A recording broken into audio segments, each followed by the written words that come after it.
We do have breaking news. 2 children are dead. More than a dozen other students and staff are injured after a shooting at a Catholic school in Minneapolis. The shooter has been identified as Robin Westman. Yeah, this is the first photo we were getting of the 23-year-old. Investigators say that the children were sitting at pews during this morning's mass when Westman shot through the church's windows.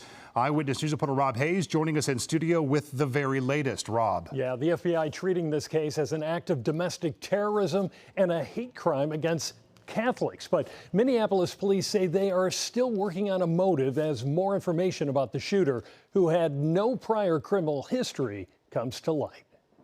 Morning mass turned into a massacre.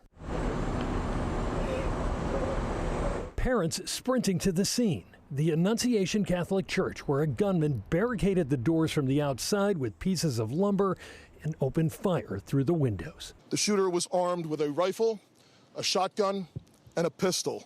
The sheer cruelty and cowardice of firing into a church full of children is absolutely incomprehensible. 2 students, an 8-year-old and a 10-year-old, were killed. 17 others were injured, 14 of whom were children between the ages of 6 and 15. My friend Victor saved me though, because he laid on top of me, but he got hit.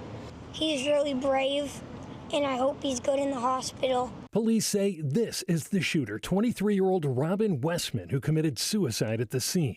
Investigators still trying to determine the motive for the attack and are looking at a manifesto Westman scheduled to be posted on YouTube. This manifesto appeared to show him at the scene and included some disturbing writings.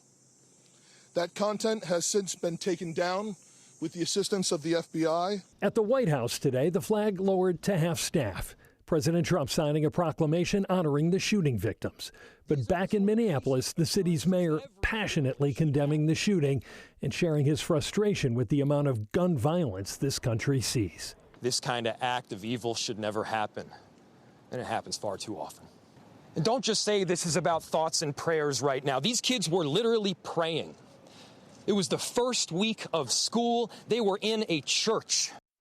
Now, investigators are also searching 3 homes associated with the shooter and have already found more firearms at those locations. Here in Southern California, LAPD is conducting extra patrols at all Catholic schools and places of worship. So another deadly day. One of those days where there's no words, but that mayor speaking to the frustration and the heartbreak by probably the entire community at this point. In the country. Yeah. It was just heartbreaking to hear when this was happening this see. morning. Okay, Rob, thank you so much. In Los Angeles, Archbishop Jose Gomez also reacting to the shooting on social media, saying, "We're praying for our brothers and sisters in Minneapolis. We pray for those who died and those who were injured in this morning's shooting at Annunciation Catholic School."